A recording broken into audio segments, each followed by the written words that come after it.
My name is Celia Monroe, and I'm 32 years old. There's a kind of silence that only exists in a crowded room, the hush under laughter, the pocket of stillness that knows when something is about to break. That's what our engagement party sounded like after Tessa raised her glass. It had started simply enough. 15 people, a grocery store cake, pretending to be a bakery masterpiece, a playlist that wouldn't stay in one genre, and the $100 ring glinting on my finger like a secret that chose to be small.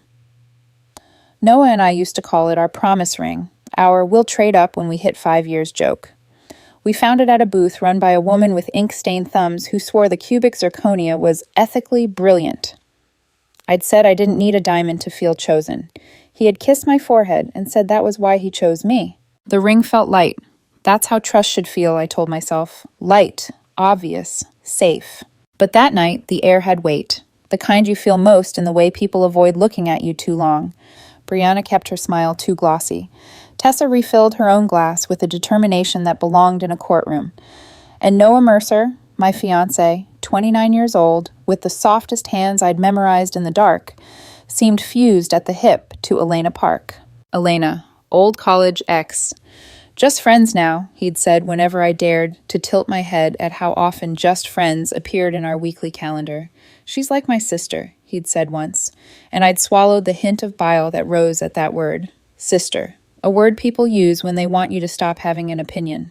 Maybe I could have let it go, except every time I drifted closer to Noah's orbit, he tilted away like a compass needle dragged by a different magnet. Elena's laugh rang out, clean, bright, like a glass struck with a knife. And Noah's eyes softened. I told myself to be generous. Generosity is a muscle. Sometimes it spasms. We moved to gifts. A blender, towels, a bonsai tree already dying. The apartment pulsed with bodies and humidity, and I could feel my smile starting to wobble.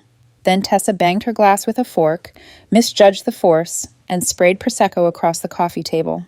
To Celia and Noah, she declared, getting the names right but the tone wrong. Sloppy affection. Loaded. To Celia, Brianna echoed, who is like the smartest woman I know. This was where the room should have clapped, and we should have kissed. Instead, Tessa kept talking. And to Noah, obviously, she said, winking, king of contingency plans. A ripple of nervous giggles. My brain tried to file the words somewhere harmless. Then Tessa turned, right arm flung dramatically toward Elena like a game show hostess revealing the grand prize. I always tell him, Tessa chirped, if Celia ever messes up, he's got Elena on the bench, ready to go. The silence grew legs. It climbed the walls and sat in the ceiling fan and leaned over the gift pile. I watched Noah. I wanted him to erupt, laugh, shake his head, say, Tess, shut up, pull me to his side. He didn't.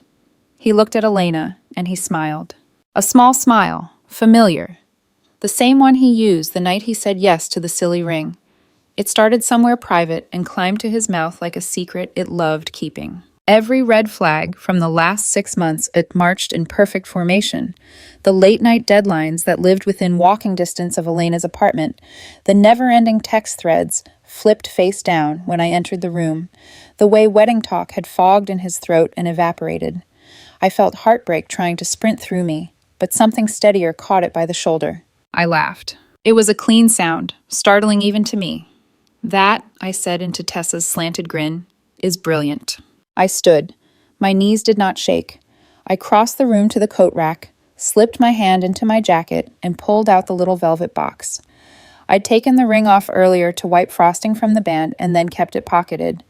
Maybe because I'd noticed how Elena's gaze landed on my hand like a paw on a window. I didn't look at Noah. I looked at Elena.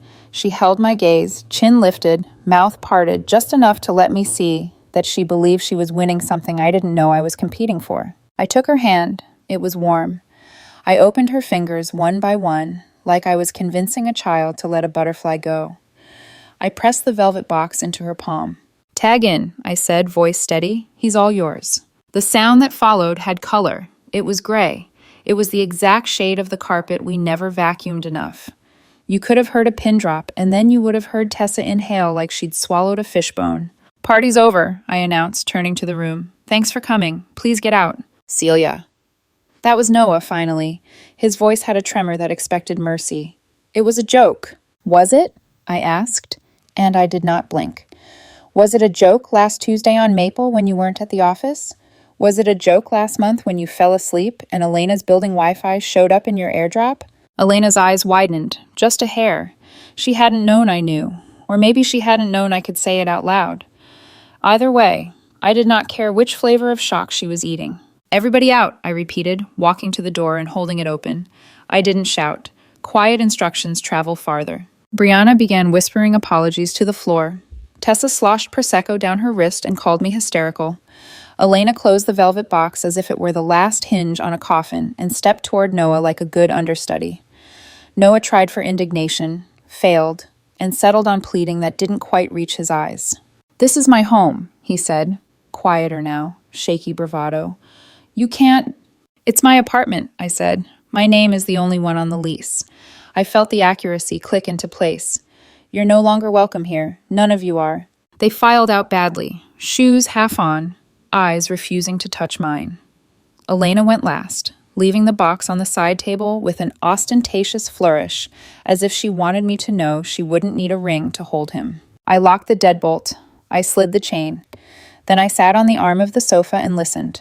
The pounding started 10 minutes later, ragged and theatrical, voices braided together in indignant harmony.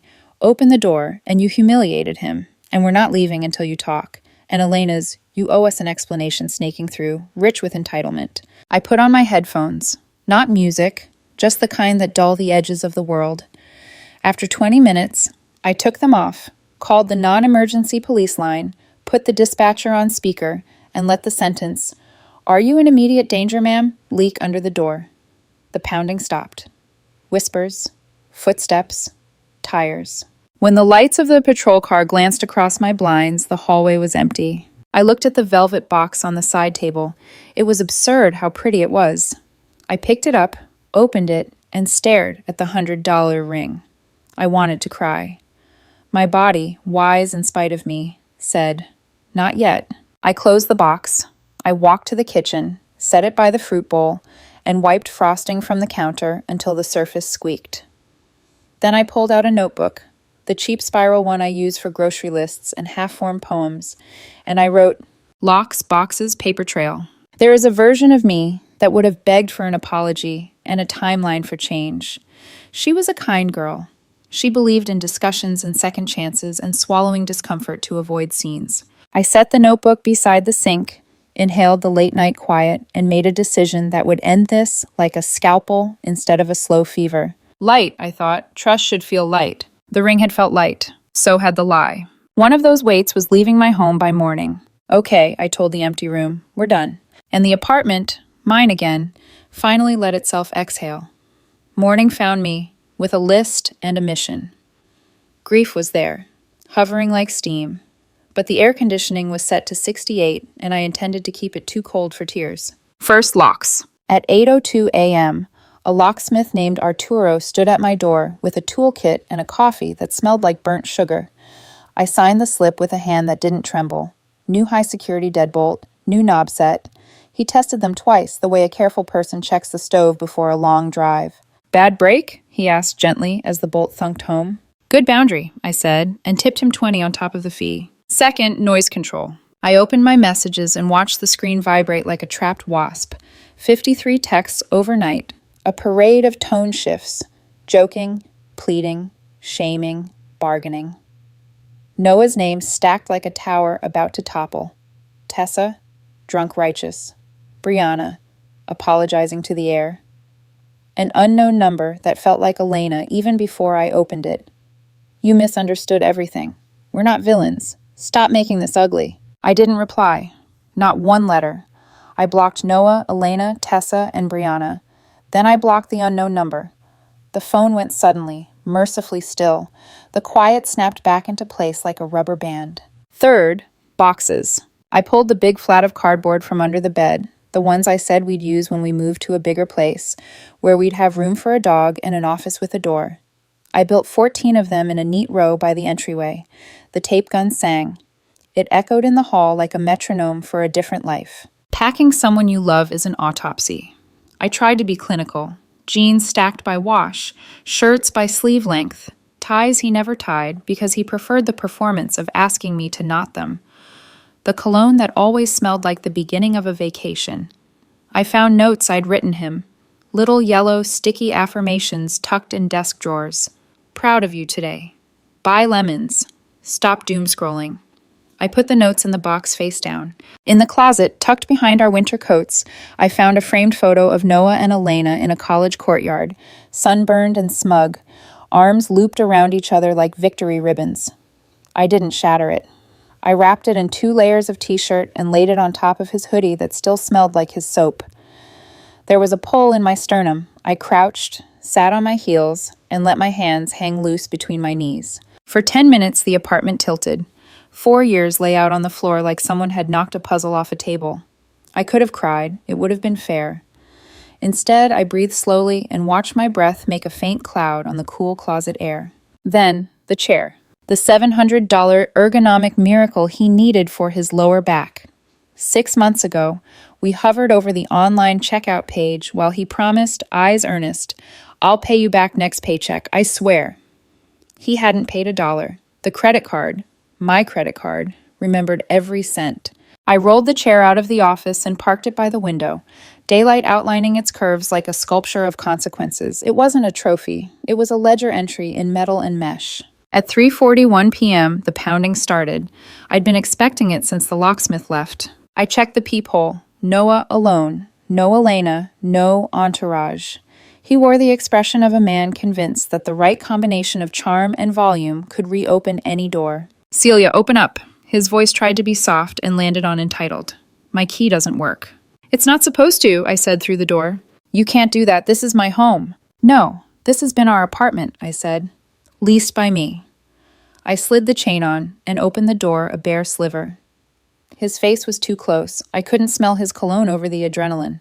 "You're overreacting, he said immediately, going for the word he thought would shrink me. "It was a stupid joke. Tessa gets mouthy when she's drunk. I told you that. You embarrassed me in front of everyone." "You let them humiliate me," I said. "And you enjoyed it." He flinched. "That's not true. I didn't bother listing the Tuesdays and Maples and Wi-Fi networks. I didn't want a trial in the hallway." "Your belongings are packed," I said instead, stepping back so he could see the neat row of boxes behind me. "You can take what's in the entryway. Personal items only. You have 30 minutes. Then you go." He leaned his forearm on the door jamb. Casual, intimate, a practiced pose. "I need to come in and make sure you didn't miss anything. You can't just—" "I can," I said, and kept my tone even. "Civil standby is optional, but I'm happy to call for one. You will not walk through my apartment. You will take the boxes. That is all." He blinked. That phrase, civil standby, landed like a stamped document. He reset. New tactic. "The chair," he said, pointing past me. "That's my work chair." "It's the chair I purchased on my card for $700, I said. "You agreed to reimburse me. You did not." "I told you I'd get to it," he snapped. "You know my bonus is delayed." "Reimburse me," I said, "and you can take the chair. Until then, it stays." "That's extortion." "It's a receipt," I said. He stared at me like he was seeing a new person wearing my face. "You're being cruel." "I'm being precise." Noah tried a softer voice, the kind that had gotten him out of late fees and into overbooked restaurants. "Seal," he said, his private nickname for me. "Don't do this. We're just in a rough patch. You know I've barely slept. Work is insane. Elena—" "I don't care how you finish that sentence," I said. Silence. His jaw feathered. "You're really going to throw away 4 years over a toast that wasn't even mine?" "I'm saving myself a lifetime," I said, "of being someone's plan A while he auditions plan B." The line felt rehearsed, like it had been waiting on my tongue for months. Maybe it had. His eyes cooled. A new temperature entered the hallway. "If you don't let me in," he said, "I'll call the cops." "You can't lock out a resident. That's illegal." "Then call," I said. "Bring them. We'll show them the lease. We'll show them your mail goes to your parents. We'll show them the boxes and the receipt for the chair. We'll let them supervise a pickup, and then you'll still leave." He wasn't ready for me to say yes to the threat. Bullies rarely are. He pivoted to outrage. "I can't believe you'd—" He cut himself off as if he heard how boring he sounded. Time did a weird thing in the doorway. We stood there, not moving, while neighborhoods lived entire days. Somewhere, a child learned to ride a bike. Somewhere else, a woman signed divorce papers and then ate ice cream for dinner. Here, on a cheap runner with a threadbare spot where shoes always scuffed, I learned how to hold a line. 30 minutes, I said finally, starting now. He glanced past me again, toward the chair by the window, and I saw it. The calculation. Pride versus access. Theater versus logistics. He could hurl more words at me, or he could carry his life to his car. He went with logistics. Trip by trip, he lifted boxes, face set in a mask that wanted to be stoic and kept cracking around the edges. He didn't speak. I didn't either. We performed a quiet, efficient grief. There is dignity in manual labor, even this kind. On his 6th trip, he returned empty-handed, hovering in the doorway like an accusation. Last chance about the chair, he said. Be reasonable. I am, I said. $700 reasonable. I don't have it. A lie, or maybe a truth he'd curated by constantly choosing himself first. Then the chair stays. I nodded once toward the sidewalk, clock still ticking. He stared at me, like a man memorizing a stranger. Something shuddered in his eyes. The part that had expected me to fold, to smooth, to make the world comfortable. I didn't feel triumphant. I felt aligned. He dragged the last box down the hall with more force than necessary. The corner bumped the wall and left a scuff we would never paint over together. At the threshold, he turned. This isn't over, he said, voice low. It is, I said, and closed the door. I slid the chain again, then leaned my palms against the cool wood. The apartment was quiet, but not empty.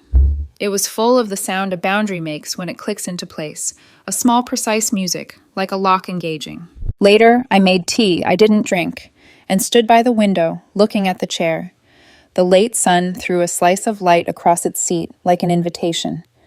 I touched the backrest, felt the give of the mesh beneath my fingers, and almost laughed at the absurdity of this object as a moral weather vane. It wasn't about a chair, it was about ledger lines and promises and the invisible contracts we sign every time we say I love you.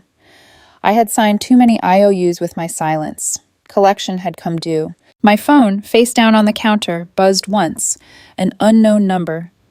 I let it go. Then again. Then again. A cluster. Like hail. I flipped it over, watched the preview bars bloom. You're making this worse. Don't be vindictive. We can explain. The last one read, We're coming back with the police if you don't answer. I set the phone down carefully, as if it might explode, and felt a steady calm move through my ribs. I lifted the notebook from the night before and added 2 more words under locks. Boxes. Paper trail. Cease. Desist. I pictured Mr. Lang, our landlord, methodical and kind, and made a mental note to email him if this turned into something uglier. I pictured a lawyer's letterhead like a coat of armor. I pictured the way lies unravel when the right person shines a flashlight on them. When the pounding came again, harder, angrier, the word police thrumming through the wood, I didn't panic. I picked up my phone, set it to speaker, and dialed a number I'd saved that morning after the first successful practice call. When the dispatcher answered, calm, professional, "Are you in immediate danger, ma'am?" I let the words spill into the hall like a boundary turned audible. Outside, the pounding stopped. Inside, I sat in the chair. I would not surrender and let my body register, finally, that it was safe to shake. It did, delicately, like a tremor retreating. I pressed my hand flat to the armrest and counted to 10. Silence took a seat next to me. It wasn't peace yet, but it was strategy. And strategy, I was learning, is a very dependable kind of hope. The knock came 2 days later, measured, professional, the kind of rhythm that never belongs to an ex. Through the peephole, 2 police officers, uniforms crisp under the morning light.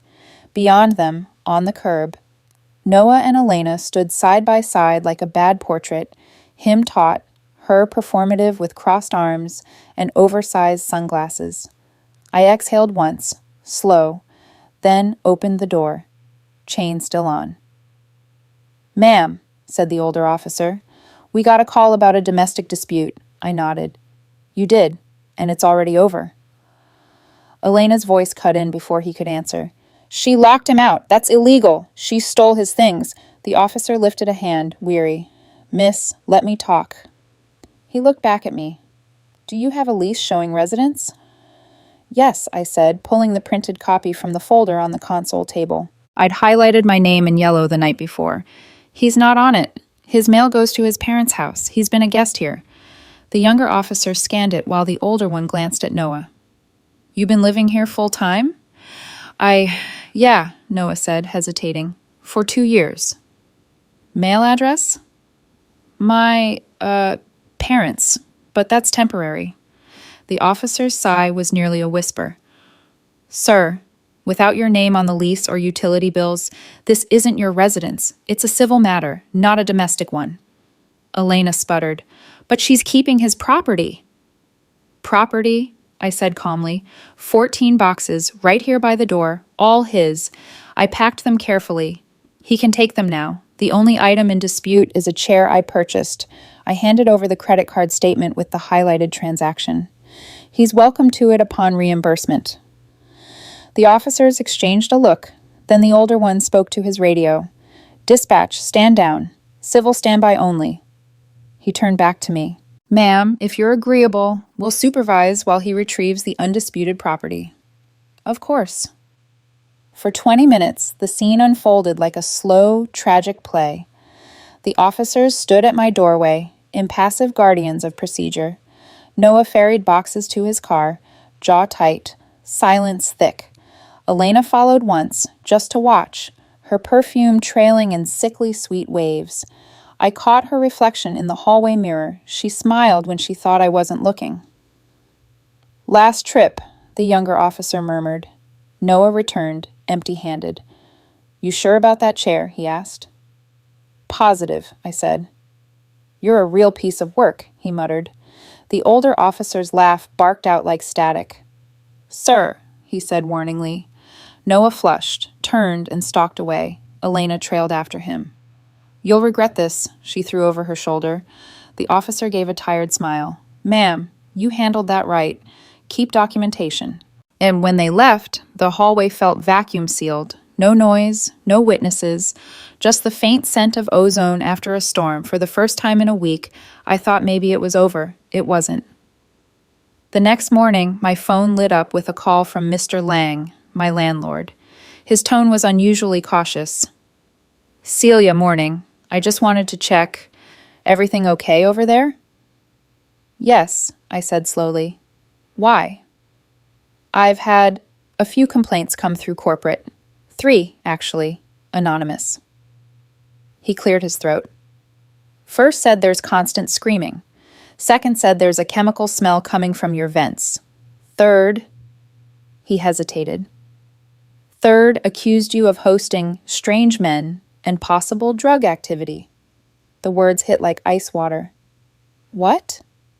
I know, he rushed to add. "I told them it didn't sound like you. But corporate policy is to investigate. They've ordered a formal unit inspection for next week. And if another complaint comes in, they'll consider it grounds for an eviction hearing under the Community Safety Clause." I gripped the counter until my knuckles went white. "Mr. Lang, this is my ex-fiancé.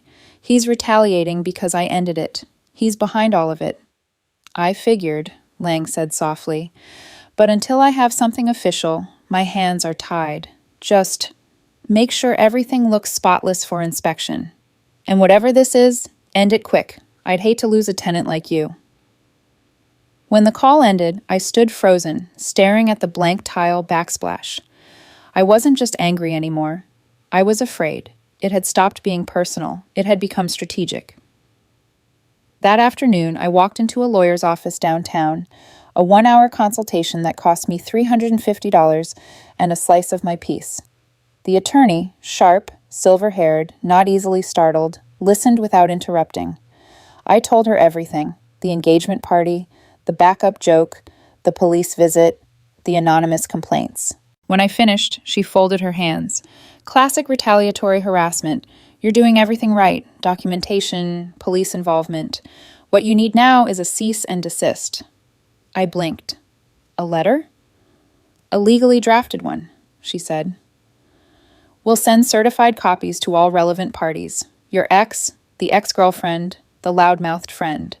It'll outline the incidents, false reports, defamatory claims, and warn that further harassment will lead to a civil suit for defamation, harassment, and emotional distress." Something inside me steadied. "Do it," I said. She smiled faintly. "Good. and email your landlord, summarize the situation, and attach the letter once it's issued. That paper trail will protect you from eviction. By the time I got home, dusk was slipping through the blinds, painting my walls the color of an old bruise. I sat at my laptop, typed up the email to Mr. Lang, concise, professional, almost cold, and attached a placeholder document labeled pending legal notice. Then I opened my notebook again, under locks, boxes, paper trail, cease, desist. I wrote one more word, document. Because that was how you survive people like Noah, by turning every attack into evidence, every insult into a timestamp. I didn't flinch when my phone buzzed that night. Noah again, using a new number. You think you won? You haven't seen Petty yet. I took a screenshot, saved it in a folder named Evidence. Then I powered the phone off, stood in the quiet, and whispered into the dark kitchen. You picked the wrong woman for a war. The cease and desist letters went out the following Monday. Certified mail. 3 copies. Each one signed for. And then, silence. The noise stopped as if someone had flipped a master switch on their little revenge campaign. No more concerned tenant calls. No more notifications lighting up my phone like emergency flares. It was eerie at first, like the absence of pain you're not sure you can trust. Mr. Lang called a week later, his tone lighter. Celia, inspection's done. Corporate's satisfied. Everything looked great, as expected. I'm sorry you had to deal with that nonsense. It's fine, I told him, though we both knew it wasn't. Thank you for the professionalism. Keep that lawyer of yours on speed dial, he said dryly, and I could hear the smile. Not everyone documents as well as you. I laughed, and it sounded real. For the first time in weeks, I could breathe without waiting for the next blow. Then, 8 days later, a new number lit up my phone. Unknown, but local. I hesitated, then answered. Hey, the voice said. A pause. It's, Evan. I frowned. Who? Elena's, was boyfriend. Look, I just wanted to say I'm out. This whole thing with Noah and her is crazy. They're nuts. I said nothing. She's been staying with me since the night of the cops, he continued, words tumbling over each other. She wanted me to call your landlord again. Said I should tell them you had a gun or something. I'm not doing that. I'm not getting arrested for her. I told her to pack her stuff and get out. I'm done. A long silence stretched. I let it breathe. You don't have to reply, he said finally, sounding almost apologetic. I just wanted you to know I'm sorry for my part in it. Then the line went dead. I stared at the phone for a while, thumb hovering over save contact, then locked the screen. Evidence. That's all he was. Another footnote in a story that had already ended. But stories like these always have one last act, the kind that crawls out of the ashes, just to test if you're really healed. It came 3 weeks later. Another unknown number. I almost ignored it. I shouldn't have answered. Hello? Celia, said the voice, soft, deliberate. It's Margaret Mercer, Noah's mother. My chest tightened. Mrs. Mercer. I know things ended poorly, she began, drawing out each word like she was stepping through glass. I'm not calling to rehash anything. It's just, Noah isn't doing well. He moved back home for a bit. He's been in pain, physically and emotionally. I said nothing. It's his back, she continued. The chair, she hesitated. The one you have. He said it was the only one that ever helped him. He can't sit at his desk for more than an hour. It's awful to watch. The absurdity almost made me laugh. After everything, the humiliation, the lies, the false reports, this was the final request. A chair. I took a breath. I'm sorry to hear that, I said evenly. She sighed, relieved, mistaking politeness for surrender. He said you're keeping it out of spite. I'm keeping it because I paid $700 for it, I said, on my card. He agreed to reimburse me and never did. Another pause, the sound of someone recalculating. Well, how much would it take to make this right? The same amount I paid, I said, $700. Her voice sharpened. That's ridiculous. It's used. So is the damage he caused, I said quietly. But I don't get a refund for that either. A long, angry silence. Then, clipped. Fine. Can I Venmo you? Yes, I said. You send the payment. I'll put the chair on the porch. You can send anyone you want to pick it up. I don't want to see him. She hung up without another word. Not 60 seconds later, a notification buzzed on my phone. Margaret Mercer paid you $700 for the chair. I rolled the ergonomic masterpiece out onto the porch. Its wheels hummed across the tile, a little farewell song. I texted the number that had called. It's outside. An hour later, a faded sedan pulled up. Noah stepped out of the passenger seat, head down, hoodie pulled tight, and without looking toward my window, grabbed the chair, shoved it into the back seat, and drove off. I watched from behind the curtain, just long enough to see the car's taillights disappear around the corner. Then I closed the curtain, locked the door, and let out a sound I hadn't made in months.